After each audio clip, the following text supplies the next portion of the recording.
Hello, everyone. Welcome back to Countdown to Scream 2023, which isn't a countdown anymore. It's here, and that means it's time for our spoiler review. Joel, we had a good Monday night. We had a good We Monday night. had a very good Monday night, a Monday night for the ages. There is Yes. photographic evidence on Twitter of it. Perry and I were fortunate enough to attend the Scream 6 premiere in New York City.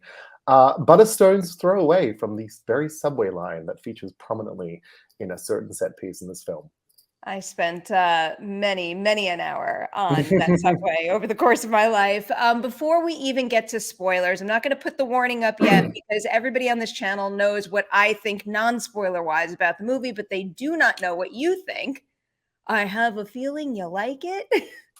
We did get to discuss. The biggest spoiler I reveal now is that I'm traveling and thus did not have my usual setup, which does include usually a Scream t-shirt, at least not great audio. We know, I saw your comments, but also a little D-shiner. So I apologize. I apologize for shiny face, but let's call it enthusiasm. I love this movie. I confess, unlike you, Perry, I've only seen it once, but I have my tickets to see it twice and a third time again, traveling again. I think this film is, it's such a love letter to fans. I think if the first film was really about respecting and paying homage to Wes, I think this film is doing that, but also just, really delivering on the core elements that fans of this series have been dying for and looking for.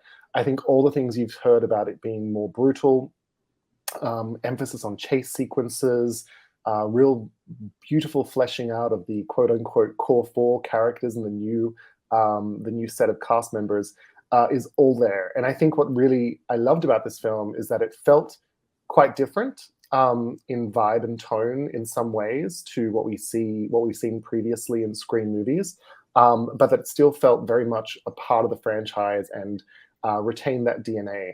I also love that it really was surprising. We can get into some of the ways that perhaps wasn't as surprising in a minute, because we sort of talked every theory to death that I think we had to land on one of the correct theories, given how many we had. But no, I think this is a just vicious, thrilling roller coaster ride. And I know that there are people who have qualms with Scream 2, but I do feel this one it feels the most to me like Scream 2 in terms of just delightful set pieces I will want to watch again and again and again, and an elevated level of camp, I think, from the first new Scream, that may put some people off. I've seen some critical reactions to that, but I'm down. I'm down. I loved it. I Oh. loved. I can't do my revised order yet because I think it's unfair. I need to stew, but it's definitely not last. I want to go back. I want to go back to the elevated camp thing, but we might as well just put up the spoiler warning at this point, so we could talk about everything freely. If you're clicked on this video to begin with, you've looked at the title, you know it's a Scream 6 spoiler review, but this is your one and only warning now. Like, this is it, the last one you're getting. We are going to talk spoilers from here on out. If you haven't seen the movie, go check it out. You could just push pause on this video, and then after you see the film, you come back, you push play, and it begins right here. This is it. This is my spoiler wave. That's it. We're talking about everything beginning now. But I did just want to ask. People are complaining that there's more I've comedy in this. I've seen some. I'm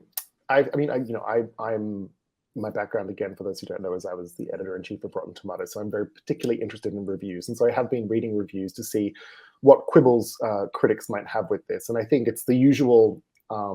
It's getting the usual criticism that Scream films get, which is like nothing new to say on the satirical front, and also it sort of becomes what it parodies, etc. But that's kind of like cut and paste lines from every movie review of a Scream movie since 1998. But I did see a couple of comments, and I think it's more towards regarding the third act, that the third act doesn't land as well and is perhaps campy in a way that goes beyond what this series has done in the past, to which I just have to say Debbie Salt. And that's kind of my thing. And I'm like, I feel like if you're criticizing the film for being exactly what it is and kind of should be and always has, you're not as invested. But that's fine. People aren't as invested. They go to it as a film critic who's less a fanboy, and I get that. You may have qualms with how campy certain elements get at the end, and I think it's probably particularly around one character. Um, but yeah, that is one of the criticisms I've seen. But I will debate you. Okay. Yeah, I'll debate anybody on that. It doesn't feel like it's, going beyond what we've seen in previous films, and the reveal, I will get to this, but the reveal at the end kind of necessitates it. Otherwise, the motive overall and those characters' behavior just don't make sense and aren't believable. But let's go back to the very, very beginning. And like honestly, like one thing we did get right about our predictions, but we also got wrong because we talked ourselves in circles to the point that we came up with a million different theories for how this movie could open. But really, we had a good feeling that Samara Weaving was going to be the opening kill, but obviously it did that and then added a nice little twist, in my opinion. I And when I first watched the movie for the first time and I immediately heard the voice on the other end of the phone, I'm like, shit, it's Tony Revolori. They're not even hiding that. And then I kind of had a feeling it was going in that direction. And I thought it played very, very well. I loved this opening sequence, and yes, we did. I believe put all our chips on it being Samara Weaving in the opening scene. I think the marketing had indicated that to the sharp-eyed Scream fan. But what a lovely twist! What a lovely surprise! Lovely, I don't know is the word because they're talking about skewering someone like meat. I did not pick up on the Tony Revolori voice as you had. But I will say I just loved the idea and the setup of her being on a date in this context because, and I think I was sidebarring with you earlier in the week where I said one of the things I really enjoyed about this film was that all of the sort of advanced technological communications elements did not feel ridiculous or sort of like they would date, pardon the pun, too much. Like I think sometimes in the past when we saw the Facebook notifications in the opening of Scream 4 or even the back door, front door stuff in Scream felt quite obvious. Whereas this was like, oh, this is actually how people naturally interact with the world. She's on a dating app. She's been seeing this person, and I just love that concept because we hadn't seen it explored. I also felt it really set up this new setting because we hadn't seen that kind of opening scene. We'd seen it obviously in a public venue, but it was always tied so much to cinema. And here we had this sort of like just, I don't know, I said to you, it's like they're at the Smith for those in New York.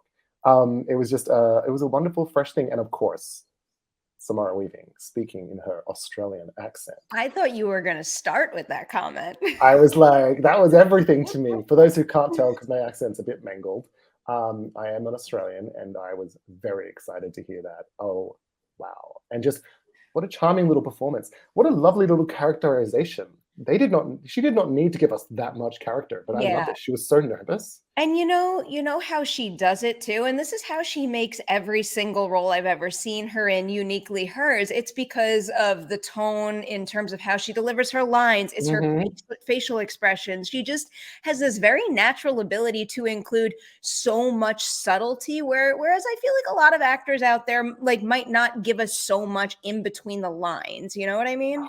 She was such a delightful, goofy, dorky person. Well, the person we had drinks with afterwards had some issues with the fact that Samara Weaving looking like that is an awkward doofus. I'm like, really? But I'm like, no, she was. She just, she naturally was. And I thought it was so charming. And I will say the way that she's lured into the alley, all of those steps, I think are steps that I, as someone who has been dating for the last 2 years in New York City, probably would have followed without thinking because it's just a natural thing you do. You've built a It's rapport with this also because person. she's the first. It's not like, she's on high alert because Right. she knows that there's a killer lurking in Manhattan. Like why would anybody on a first date who's probably texted with the person they're about to see for a good while ever think that that's going to happen?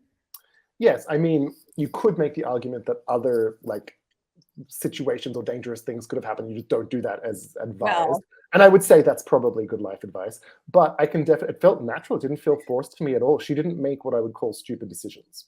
Even though she No. was called out for making a stupid decision by Well, Ghostface. Well, it's like not Ghostface. ultimately in hindsight, it's a stupid Mm, decision, but it goes back to the subtleties that we were just talking about in her mm, performance too. I feel like when you're able to back up those decisions with that kind of work in terms of, using those subtleties to make a person feel whole and real, it's much easier mm. to sell choices like that and movement like that that ultimately led to her demise and make you say, it sucks that you ended up in this position, but I kind of get it. I know, but I was rooting for her. I was rooting for her. And then the mask comes off, and Yeah. it's like, The wow. the mask comes off and it's like even though like I could feel it building towards that, Mm, still seeing an opening to a Scream movie and having the mask ripped off and a killer revealed, it gave me chills and it was such a beautiful handoff from one stellar actor to another because mm. then I think Tony Revolori continues his particular character's arc especially well and I feel like maybe this is true of Scream 4, but in actually in Scream 2, but I tend to like things because most of these movies do feel really intimate. And actually, even if you look at the rest of Scream 6, it is very, very focused on the core four in a way Yeah, that, it makes them feel like they're in a little bit of a bubble. And I think that worked really well. But I do love moments like this particular opening, especially with the Tony Revolori stuff, the Scream 2 opening, kind of the Scream 4 opening with all the layers there. But I love moments get that offer like a bigger picture of how yes. Ghostface killings might affect other characters in addition to our main characters because it makes like not just the characters but it makes the world feel whole and real around them like they're living in at least a real other reality where other people are aware of all this kind of stuff and it ups the threat level overall and it makes it so that going forward there can be a threat coming from any corner of the world. 100%. And I particularly loved in this little opening sequence when he walks past Tara Yeah. and the group. And it's like, wow, okay. We've not seen that before. The integration of one of the lead characters in even just a passing way, I thought was very, very smart. And then that immediately set up worlds. It was just very smart world building. And then when he gets to the house, I think, or the apartment, it sort of goes in directions that I still wasn't expecting. It was just such a surprising opening. The other thing with both of these characters in terms of the opening and how it bleeds into the rest of the narrative is a big, like theme or idea that this particular Scream movie is exploring largely through Mindy too, is the idea that, you could be a horror film fan, you could think you know the rules, but the Mm, rule of a sequel requel is that anything can happen and like expect to have your expectations subverted. And that's literally what happens multiple times in this movie. It happens to Samara Weaving's character as an yeah, associate professor who focuses on slasher movies. It happens to Tony Revolori's character as a wannabe Ghostface killer who is orchestrating these kills to honor the killers that can't. Like he should know the rules. And then the same is true of Mindy. She thinks she knows some of the rules, and I love how Jasmine Savoy Brown delivers those lines where she recognizes the fact that like Mindy's trying, but she still can't figure it out. I yes, feel yes. like the building when you have an idea like that really like that's the type of meta commentary that I really appreciate because it's smart and it feels so baked into who these people are and baked into their world so it makes it feel real to them. And I think it really does play with ultimately what the killers are trying to achieve here, or their motivations, right? Because I think this kind of like it's this tension of establishing this world of rules, or at least exploring this world of rules, but then that line that ends the opening scene, which I think defines this kind of movie in a way that makes it feel quite different from other Scream movies, is like fuck. Who gives a fuck about movies, right? Is that the Mhm. exact line? Um, There were two. It was like who gives a fuck about the movies, and then eventually I mm. think someone says like fuck this franchise or something. Yeah, and I think who gives a fuck about the movies is interesting because it's like this. We have Ghostface, who, whilst I mean, we can talk about can we talk freely about who the killer is, I guess, as Oh we're my going yeah, through this, like and then get to this the is a reveal spoiler later. review. Everybody Yeah, knows it. But so, we've got this grieving father, hilariously grieving in some situations, who doesn't really care about movies. He just wants to get the shit done. He wants to kill these people, and yet he also seems to be torn between honoring the legacy of his late son, who did really care about these things. And so it's kind of for me, it's the thread that goes through the movie, which is it is subverting expectations in a way, because the killer is not a traditional scream killer, in that they're not traditionally well versed in all of these things. He just wants to kill, and that's what makes it kind of scarier, because it is, who gives a fuck? It's not this guy that you think it is, this Tony Revolori obsessive about film and rules, and yet there is still the following and subversion and awareness of rules, to the extent that it needs to have a final third act set piece, etc. So I think it's an interesting dimension that's set up in that particular moment, where Tony's killed by this totally different kind of Ghostface killer that we haven't seen beyond, say, a Debbie Salt or something like that. But she was partnering with someone who was kind of obsessed with these things. Yeah, I can't wait to get to that reveal, because like, in addition to the idea of it subverting expectations with rules, given how attached or unattached these people are to horror movies and stab movies in particular, I also love how, like, a core element of every single character's arc, it seems, in this franchise at this point is family. And how, like, whether it's the family you're born into or the family you create, and how you treat those relationships and how you support those people or how you try to avenge those people. I think that having all of those things pile up on one another makes this an especially strong and emotionally weighty Scream movie. I guess Absolutely. the next thing to talk about, because this is the next big thing that comes up, at least, is probably the Sam and Tara relationship, which Mhm. I think takes a major, major leap forward in this movie, and a major leap forward because I think that Melissa Barrera and Jenna Ortega up the quality of their performance. Not that I thought either of them underdelivered in the first movie. I just think that in Scream 5, they're basically tasked with introducing an audience to these people, setting a foundation for them. And now with the second film, they have an opportunity to dig into certain complexities that a first film just didn't allow them to tap into.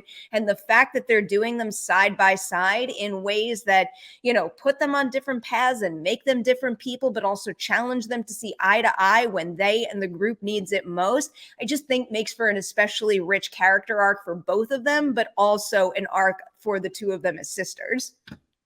Yes, plus one for everything you said. And I think, again, I don't want to go to the third act as well, but it's very satisfyingly uh, I guess wrapped up, or not wrapped up, but sort of explored in Oh, moments in the we third won't talk act. about that. With them two, and that, the idea of having to let go but also staying closely connected, etc. And you sort of see them both come around closer to each other's perspectives as the film progresses, as they come to the realization of how they need to have a relationship with the other person. um, I think, yes, what you said about the two performances and being, I guess, more lived in with the characters, but also having more to work with, frankly, because of what happened with the last film, particularly with Jenna Ortega's character. That said, I would say I think Jenna Ortega was such a standout in the first one that I think she's gone from like really strong to just like incredible.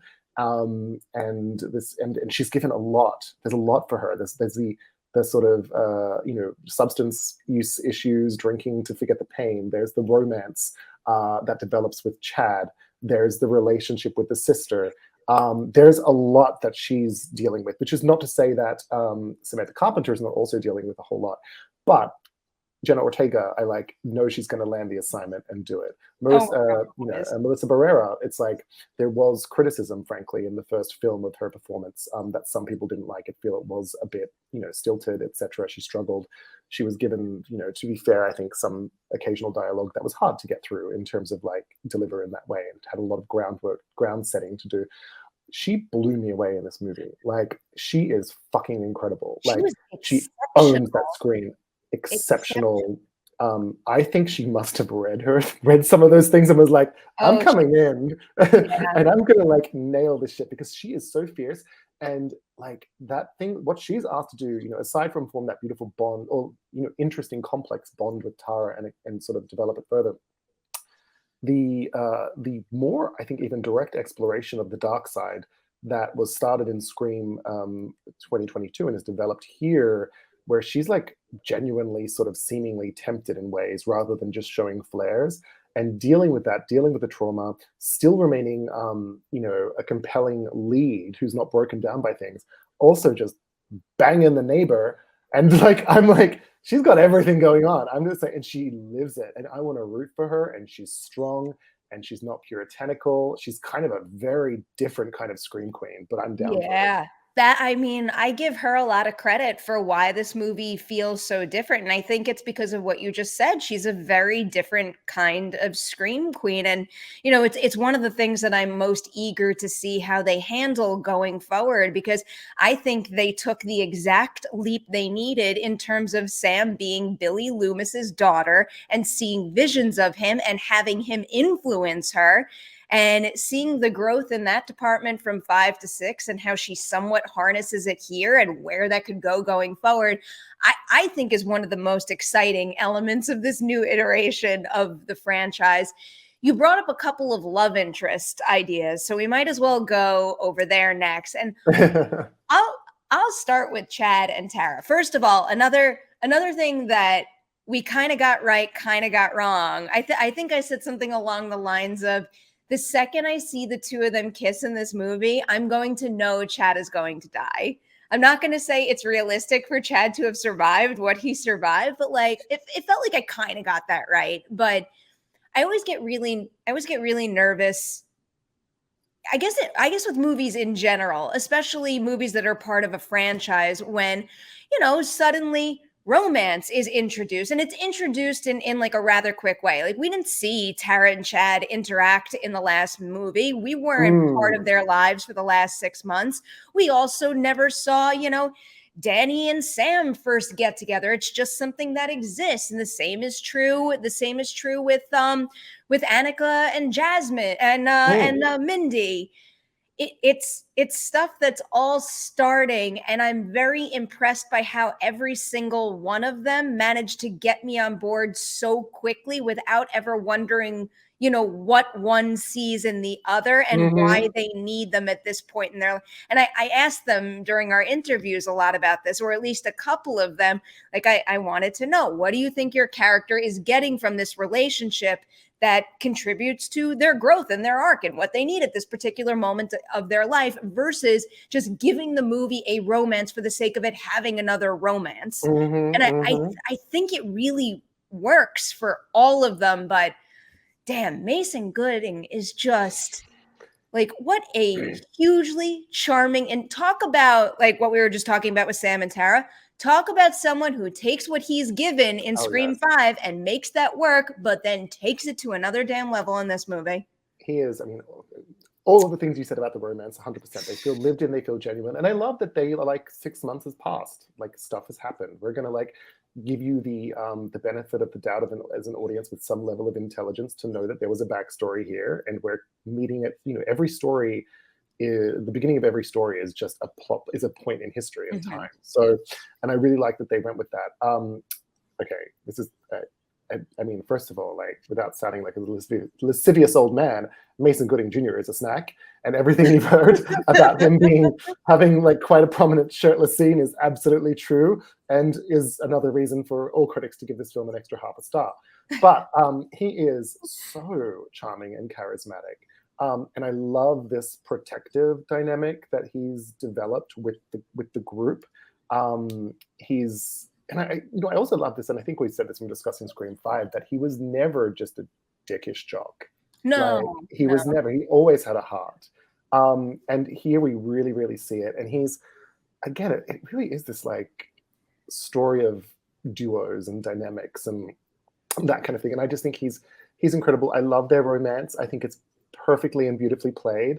I can go to Josh Segura and remind me of his character. Can I tell you one quick thing that Mason Mm, told me, and I feel it, and it goes back to what you just said when you called at least that typical role a dickish jock. I, mm, I asked him, I'm like, what do you think makes Chad the glue that binds, the one to start the core four. And if he ever realized he had that quality in Scream 5, because, you know, we didn't really get that much time to spend with him and understand what drives him and what he cares about in general. And he tied it back to the fact that Chad's a jock, and how he thinks he appreciates, you know, the idea of being part of a team and building that kind of family. And I don't know, it is kind of refreshing to see a character use that jockish nature to create a family like this. I feel like that's something we don't usually get to see with at least the cookie cutter type of character that falls into that particular social clique.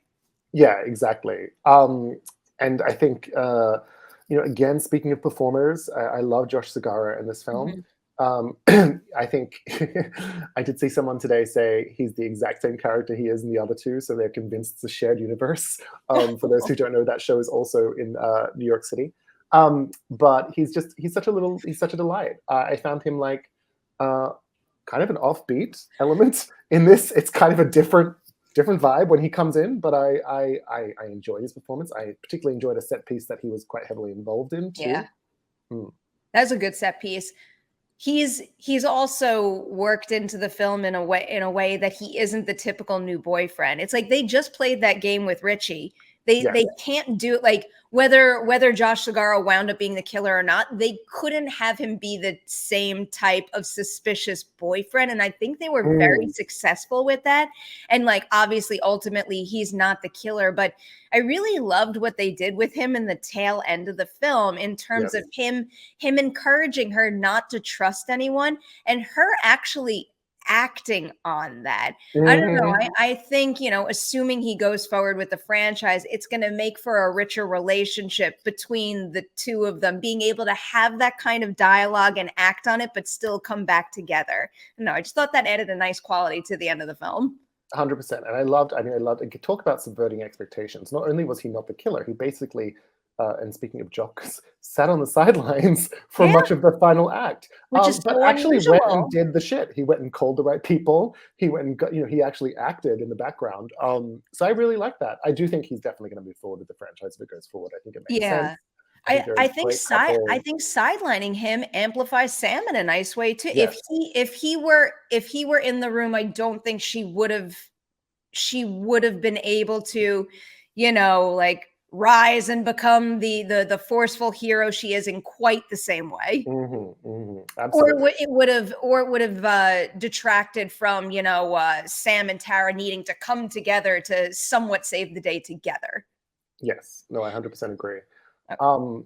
Do we need to talk about bodegas, or is that where we're at? Or I'm mindful of your time, Perry. So. Yes, I as much as I could probably talk Scream spoilers for longer than the runtime of the movie, but I have to see another movie, so I have a heart out. The bodega scene. First of all the set pieces that were featured in the trailer play like above and beyond anything that I ever could have imagined in the final feature. So yet another big round of applause to the Paramount marketing team for showing off great set pieces in their promos, but not ruining them in the context of the movie. Absolutely. One of my favorite elements of the bodega set piece in particular were the deliberate Jurassic Park vibes. Literally a recreation of the kitchen scene, and I loved it. I feel like they're writing these movies for you at this point, Perry. I said as much to their face. I'm like, my two favorite franchises in one movie. What are you guys doing to me? I mean, I love that set piece, but what I really loved. Okay, so first of all, we've discussed this, that I was quite disorientated, not disorientated, but in the back of my mind, thinking in the first half hour of this film, I was like, is this a one-night movie? Because it does, for an extended period of time, from the moment we meet Samara Weaving, probably, again, I need to rewatch in time or whatever, but I think for maybe 30 or so minutes, it's the same evening. They're in the bodega, they're at the party, then they're in the bodega, then they go to the police, and it's not the next day until they walk out of the police station, from my understanding. It might only be 2 days. The whole movie might only be 2 days, right? I think so, yeah. It's or like 3 days, because when they come out of the shrine, is the sun rising?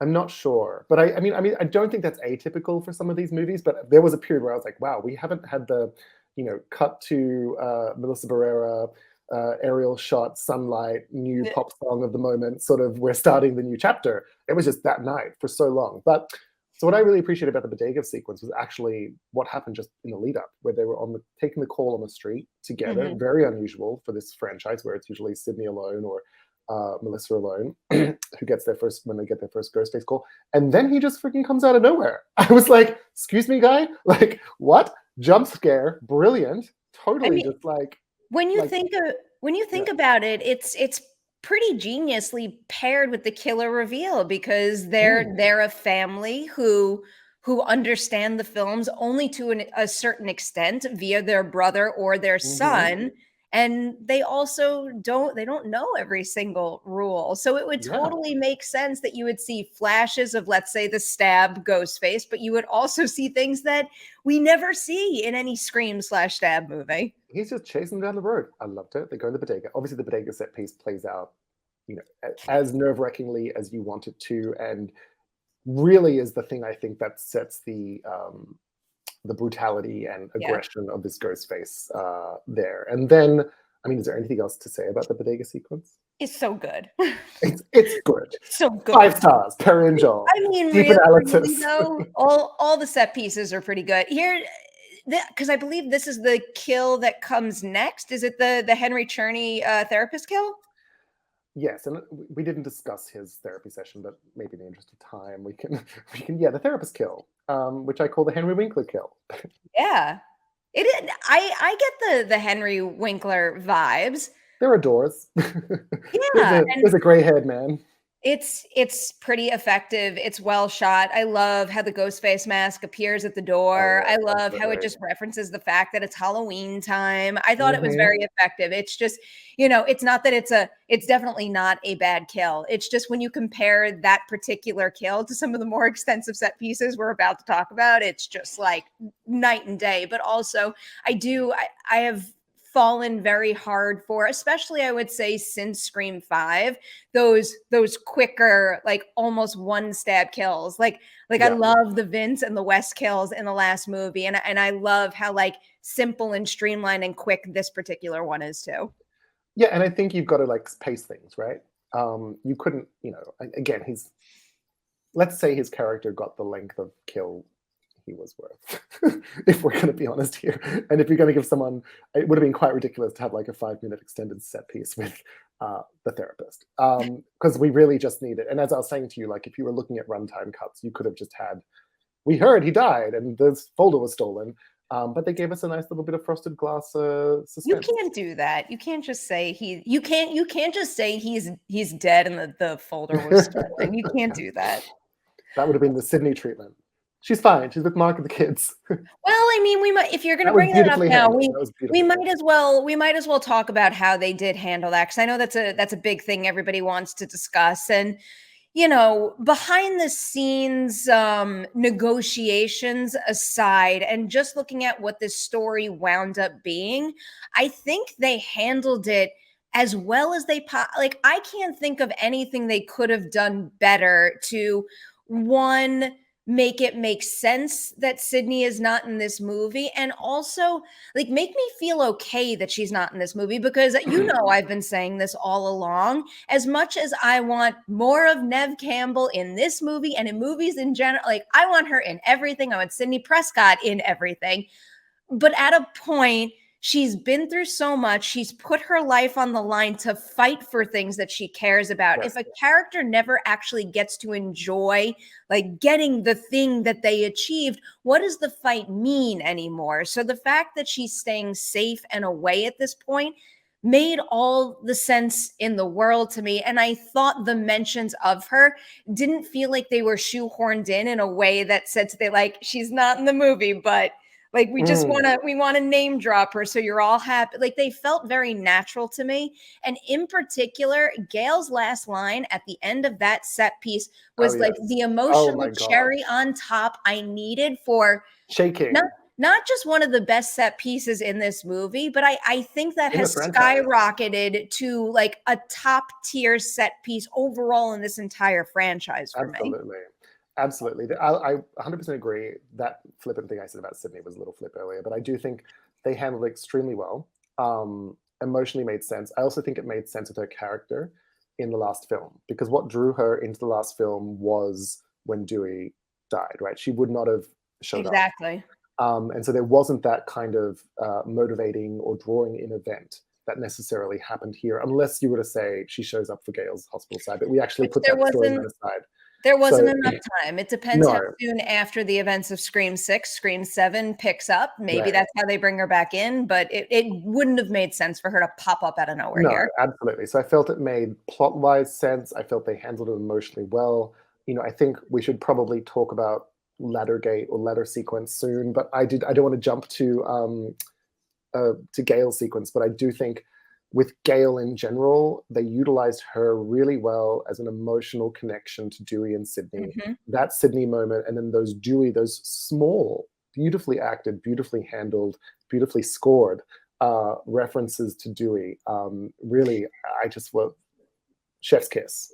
I got to stick with Gail for one quick second because I know another thing that a lot of people are discussing, maybe some are hung up on, is the fact that Gail wrote a book after saying she wouldn't in Scream 5. And I'll admit that's one decision that I wouldn't have minded seeing, but I don't think it would have worked seeing her make that choice in this particular movie. So I think what they gave us served this movie well. And ultimately, when I really think about it, Gail's Gail has changed a little over the years, but part of the reason Dewey fell in love with her to begin Mhm. with is like her tenacity and her spirit with all these things. And it makes, like, people change, but also people don't change. It makes all the sense in the world that, especially after going through like a grieving process, probably being in a darker place in her life and seeing that fame slip away, that she would probably reach for the closest thing to give herself a chance of getting back into the spotlight. So that reasoning was enough for me.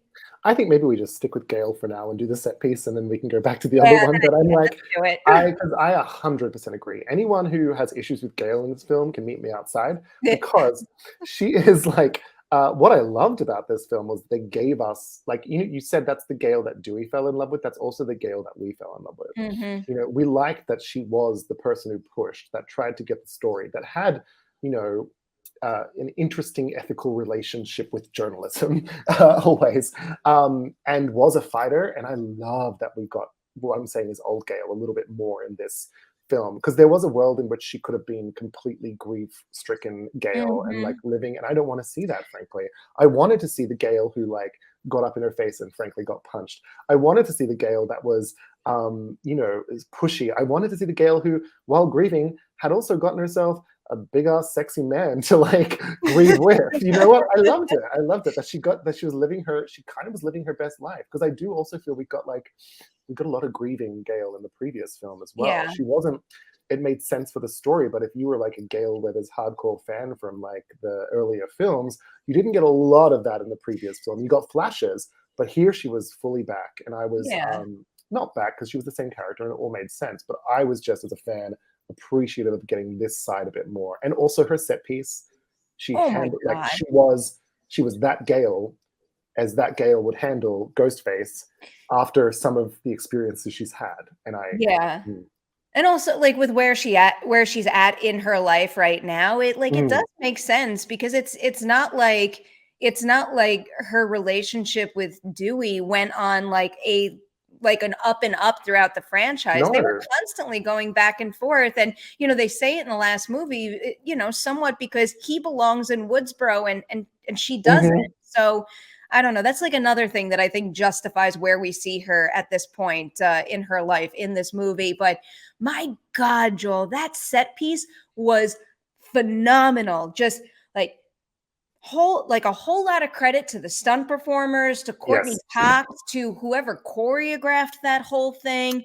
so amazing. Really, it puts on I love how it puts on display everything that Gail has learned over the past 5 films. You see her use a significant amount of it very effectively, but then it leans right back into the idea that this is a different Ghostface playing by different rules, and no matter how much she learned, something is going to catch her by surprise. And it did, but it also didn't, because she survived. And man, having it end with that, like, tell Sydney he didn't get me. It's just so Yeah. well done. What a beautiful piece. everything. And I think, we came out of it and I was like, that was just so thrilling. That's like an incredible little action film. Courtney Cox, I haven't watched it with enough analysis to know that that's her in a lot of those shots or not her in a lot of those shots. But man, Courtney Cox, give me your personal Yeah. trainer's number, because you are Whatever, fit and like fighting. My goodness. whatever combo they used of her and Yeah, stunt performer, like I can't she is imagine it working any better. on fire. Like that is such a physical moment. And just, thrilling. And yes, they tease us so much with sort of how close to the edge it gets for her. And it's edge of your seat suspense, but it's so beautifully written. Because as you said, like that whole, from the like the idea of I'm over this sort of situation, you're the 10th guy, that attitude to the switching with the Dewey, we're getting that to the like, I know what game you're playing, I've done this before kind of thing.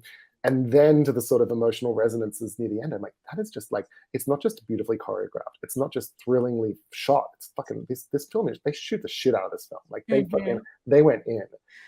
It feels so much more expansive and just like, yeah, they're putting all their tricks on display, but in an effective way.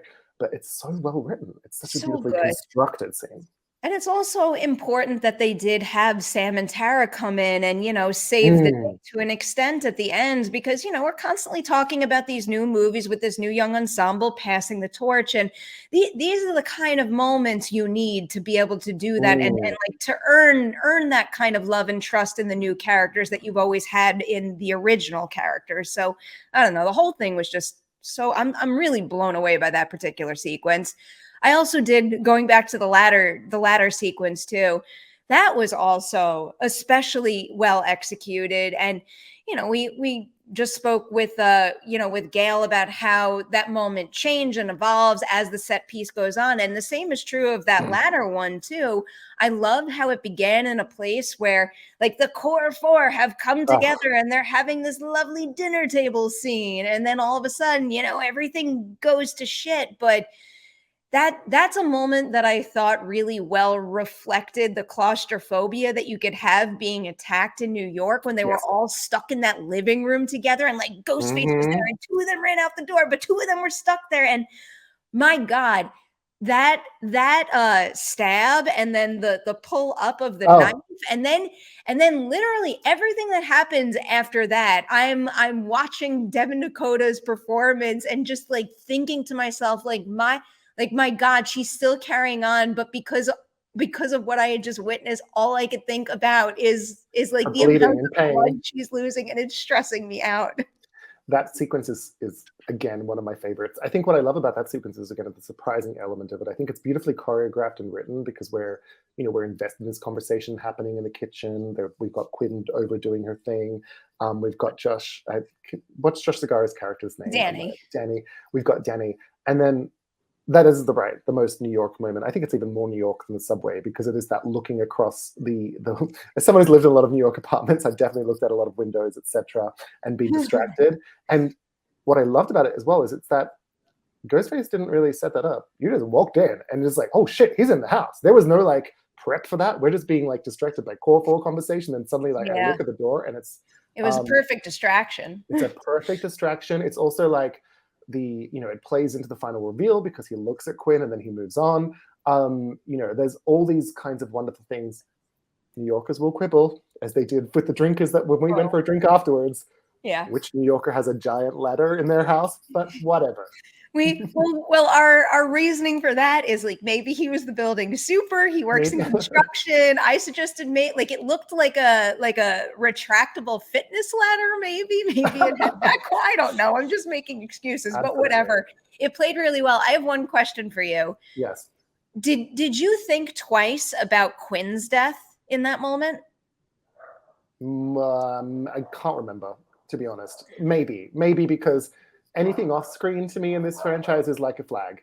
Well, I mean, it wasn't even off. Like they did have a shot that made it look like she was dead.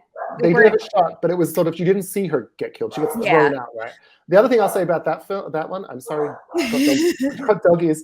And again, I know we got time, but I detect subtle urban legend references in that one. Don't forget to turn off the lights. The girl in the other room, people think she's involved in activity she's not in. But anyway, so maybe they did watch some films in the prep for this. The one line of hers that like caught my ear and made me like look at her and be concerned that she could be the killer is when she said to Sam or Tara like that her brother died. Oh yeah.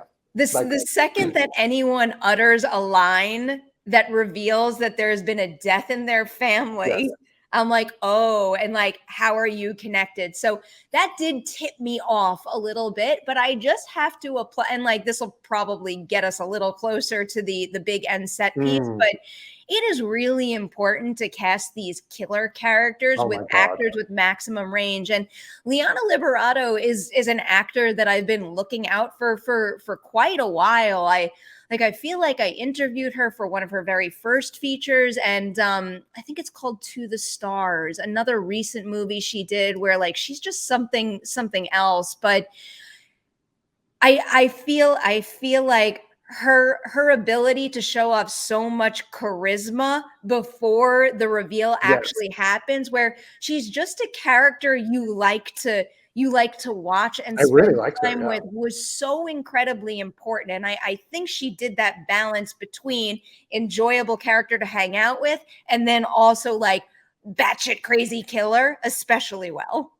100% agree. I do think, now that I remember it, I'm not claiming this ahead of, in retrospect. I do think I was kind of onto her.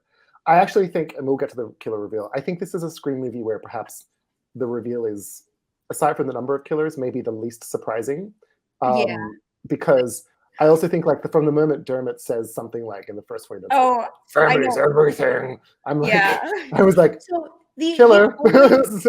I think one of the big reasons why he gets like saved in that moment for me, in terms of me like pegging him as the killer and never veering from that assumption, is because of the line Melissa Barrera delivers back, where with a very similar type of intensity, she's just like almost like, fuck yeah, you're right, we have to kill everybody who like threatens our family.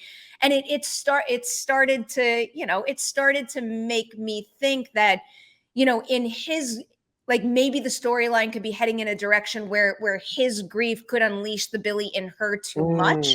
And then I started to think that that was a possibility, but I do think it's still very reflective overall of the character journeys we see, because like, again, this is a movie where we see every single character go through trauma, lose loved ones, and it's about how they deal with that after it happens, 100%. and it's about how they all deal with it in very different ways. All right, Perry, I know we've got hard out. So where do we go from here? Do we go final act, Well, or do we go subway to final very, act?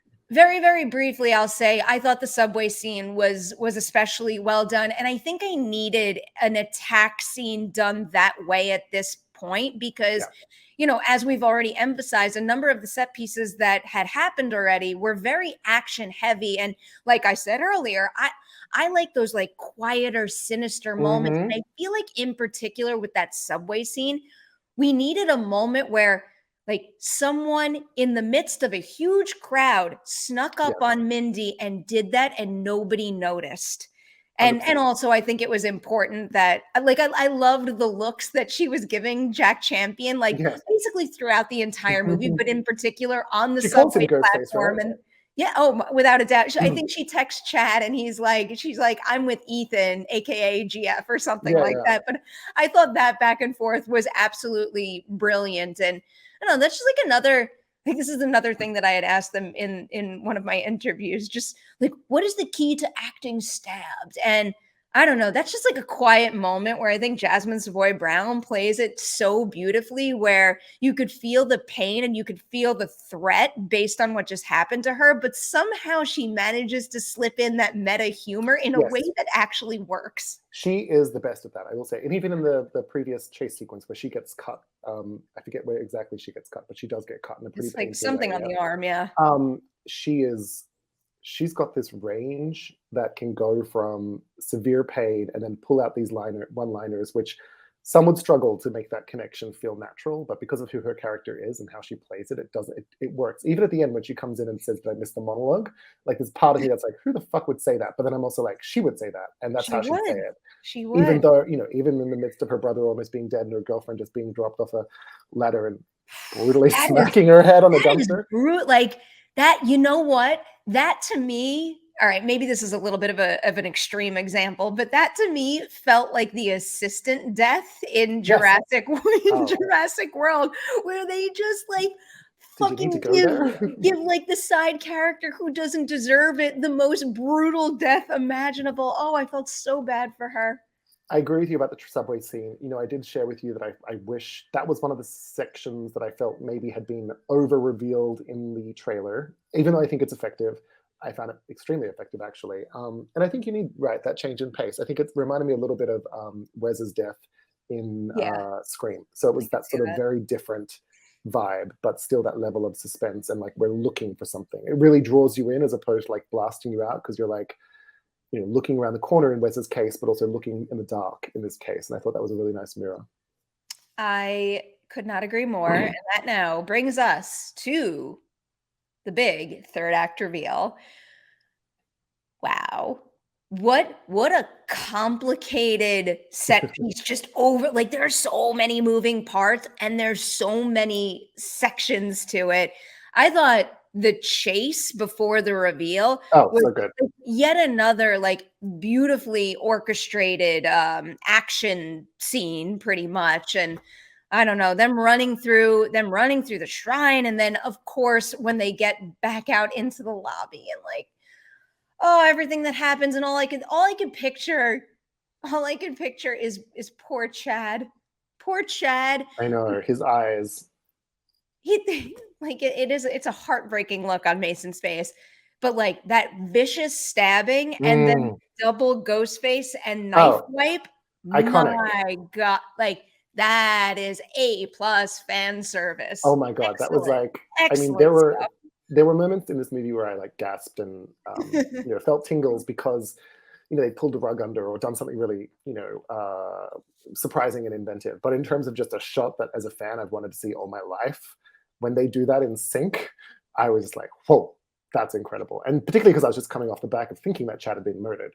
And the emotional thing of that, but I was like, wow, they're fucking nailing this particular act right now. All right, I'm jumping all around, but were you okay with Chad surviving? Because Totally. like, I certainly was too. We've established in previous films that in this particular reality, people can survive many a stabbings, and this was a bit extreme, but also I think they well earned his survival in the end, or at least my suspension of disbelief, because not only was I attached to the core four, but his character in particular, and I just so desperately wanted him to Oh survive. yeah, I'm totally fine with it. I get this world. We're in here at this stage. Also, they showed us his body earlier. If anybody could withstand that amount of Well. stabbing, it's probably his. I think it um, might indeed be made of metal of some kind. One other thing that we hadn't talked about, which could be good to bring up in this set piece, is Kirby's involvement. Kirby, we haven't even mentioned Kirby. Yeah. Well, I almost brought her up earlier before we started to jump into the set pieces when she was introduced with Detective Bailey. Mhm. I liked their misdirects with the two of them in terms of like, you know, him asking like an assistant like look into you know, Mm. Detective Reed or Agent Reed and find out, you know, what she's been up to and stuff. And you know, I didn't necessarily think that they were going to make Kirby the killer, but when he did have that and I think this comes down to, you know, delivery and tone and how a film is edited together. When he did deliver that line, like or whatever he says, like it's Kirby, however all of that was cut, Yes, and she's been like she was you know, discharged or dismissed his from the mental. FBI X amount Yeah, of months ago. Like there was like a hot second where I believed that could be the truth. I I did. didn't want it to be the truth, No, I but I didn't want believed it to it be the for a truth. second. I did. It was a possibility. It was. Mhm. It did. You know. It did exactly what it needed and was intended to do, Yeah, I which thought it was was very yeah. effective. I thought it was very effective, and I thought I really look. The Kirby thing is interesting. What I loved with Kirby was, although I won't say disappointment in this, because this film is in no way disappointing to me. Would I have loved a little more of the sort of sassy Kirby? And I don't like that term; it's sort of gendered, but that Kirby that we got, who was a little spicier, a little hot takier, a little punchier from Scream 4. Maybe, but she's also changed and been through a lot, and she's part of the FBI.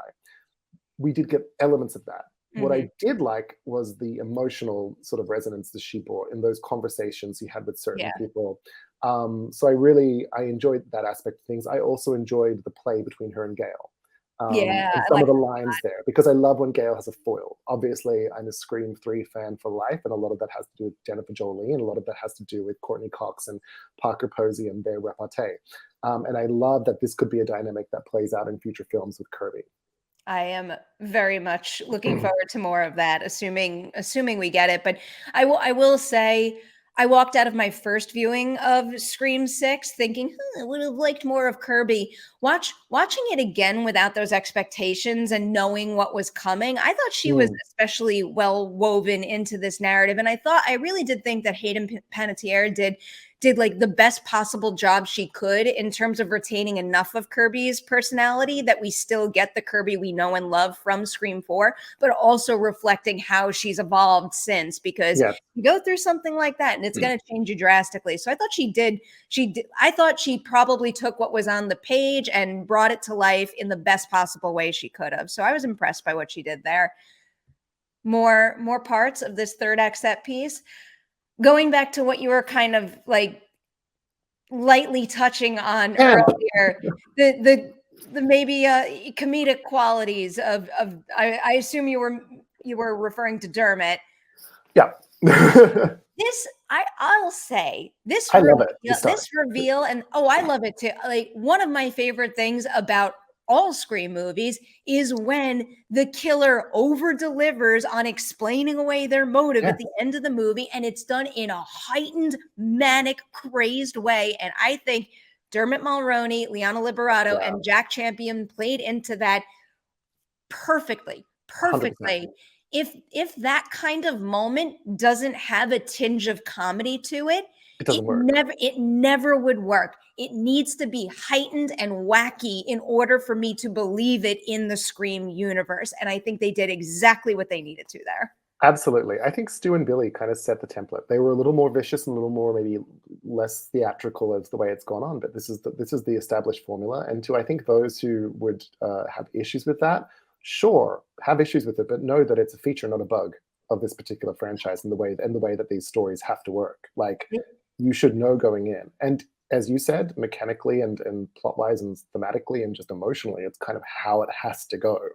And it's really satisfying for me as a viewer Yes. because you literally, I think it's fair to say, like, if someone were to come in and try to have a grounded telling of a story where three relatives, like the kinds of justifications and motivations that we talk about and discuss, they're kind of like, they're fun, they make mechanical sense, but they are ridiculous. Like, that's kind of the point. And because for this franchise to continue in any way, it has to embrace the ridiculousness of those sorts of storylines. And you have to match that with the storytelling technique and storytelling tone. So I do think it works, and I do think, yeah, as I said, it's a feature, not a bug, and it's a Mhm. particularly effective feature in my view. One other thing, because you bring up how Billy and Stu were maybe like a little more like dark and sinister, but also obviously like crazed and manic. And there's a lot of Mm, humor in Matthew Lillard's performance in particular. I think this movie really necessitated the heightened, crazed quality of their work in order to make it seem like Sam is more likely to be like she has more mm, control over her killer instincts. I think you needed that differentiation there in order to propel, your lead character, your protagonist of this iteration of the franchise forward in a way that, I very much believed like she had shit under control. Like she was very capable of saving the damn day there, and like she was an equal force, and she could go head to head with these characters even though she was outnumbered. So I think that was very important for the set piece overall, but in particular to put Sam in a place where I believed everything that ultimately I was shown she was capable of. 100%. And just before we leave the set piece, and I know you need to go and see this other film and enjoy some other set pieces, I want to say, just like again, in terms of the shooting the shit out of this movie, hello doggies, is there are some not just the two blades thing, but there are some really beautifully iconic moments in that final sequence. I think of the Tara letting go, which is a lovely emotional sort of tale to So all the good. things that have been set up, and just the shots of the faces and how she comes down and stabs him. Jack Champion, great performance. I know we haven't really called him out, but he was really, really up to the task. And then that moment where they come out of the screen and it's directed by Yeah. Richie, which is just such a beautifully Perfect. poetic screen. Perfect. I was sort of sitting there screaming like, "Oh, Kirby's bleeding out over there. Don't just sit and sort of have your moment." But still, I was Well, like, Chad's bleeding out in the lobby, "Yeah, that's true. but I guess they Don't thought worry, he was dead. Danny's got the cops. We're all good." But no, there were some moments there that I just thought, "Wow, these are going to stick in my mind as like some of the most memorable just single shots of the Yeah. franchise." Just to roll through a few others briefly. I also loved the line that Tara gives that's featured in the trailer, like, "Come on, motherfucker." Like the two of Yeah. them standing there and Sam motivating Tara, and also how that kind of comes back around in the end, where then Tara motivates Sam to, finish off Detective Bailey or Mm, whatever his real name was. We don't even know their real names. But anyway, I thought that played especially well. The double Stu TV head smash. So now that TV has killed Stu, it has also killed someone else. So that is just further confirmation that nobody will survive their head being smashed by a TV. It is over. It's done with. Stu is dead. I love Matthew Lillard in that role, and I always will rewatch that movie happily, but he is not alive. I'm like desperately trying to think about all the other moments in that shrine that I loved. I There's mean, there, there's a couple looks, I'll say, that Melissa Barrera gives where like you yes. see and you feel her inner Billy Loomis coming out, and I'm Well, like, we should wow. quickly talk about the Billy of it all again. But I will say one Yeah. thing I loved about it, and I don't know if that's a particularly effective shot, but it's a particularly effective moment, is when Quinn sort of comes up the stairs and they're on the balcony and she's got the gun, and then from memory, Sam's like, "I don't give a fuck." She just runs at her, right? That is That's Detective Bailey. She shoots Quinn, but Okay, then Detective Bailey appears and she's getting ready to shoot him, but there's no more bullets left, so yeah. she So she kinda just just runs goes at him, like, right? "Fuck it," and then Yeah, they both fall over. yeah. Love it, love it. And then the Billy, I think you had mentioned this is something that you maybe hinted that some people didn't like in the first film, but it came back, worked really effectively to me, particularly given that it was on the glass case of his. Just poetry. I thought it worked really well, and it was like it's especially like maybe this isn't like the most wholesome thing to say, but I found it very satisfying to see Sam put on the Ghostface costume. Yes. I really liked that ending to this. We do have to talk about the ending because a big beat in that we've already talked about Chad surviving. But another big element to that is the fact that Sam takes her dad's mask and then chooses to drop it. Yeah. I have a hard time believing that they'll completely cut off the Billy Loomis of it all, or not necessarily that they'll cut. I do see a world where there's no more Skeet in Yeah. her life, because there's definitely more visions in Scream 5 and we see them diminish here, and I think we see a level of control over her inner Billy here that Hmm. suggests that she has maybe harnessed it, but I do think that given Tara's approval in terms of her tapping into that bloodlust, I think it's time to, leave some of that confusion behind and hold tight to this balance that she's found, that maybe she discovers that she needs and that she's been given permission to use. So I think we're going to see, a Sam going forward that has more confidence in what's inside her in that respect. 100%. I think that is exactly the path that they should take, and they seem to be taking. With this film is kind of like, it feels like if we're thinking about it as a trilogy, the first film is like it was introduced. The second film, like the direction was sort of sorted, and maybe the final or next film will be where it sort of plays out in a very controlled and effective way. All right. Like, I really got to leave now or I'm not going to. Um, Joel, thank you for being, and I'm actually glad we ended here because now it gives us an excuse to do a whole nother video about our theories and predictions for Scream 7, which And it's announced. given box office projections, fan response, the tomato meter, I'd be really shocked if that wasn't announced sooner rather than later. And this team deserves more. This team really deserves more. So I look forward to celebrating them getting it. Absolutely. They delivered in my eyes 100%. I'm a grateful, satisfied, thrilled, scared, and joyful Scream fan to this weekend. I reiterate all of that. I share those feelings, and as always, Joel, it is a pleasure to overanalyze this franchise with you in particular. Joel, it's an honor. Perry, it's an honor.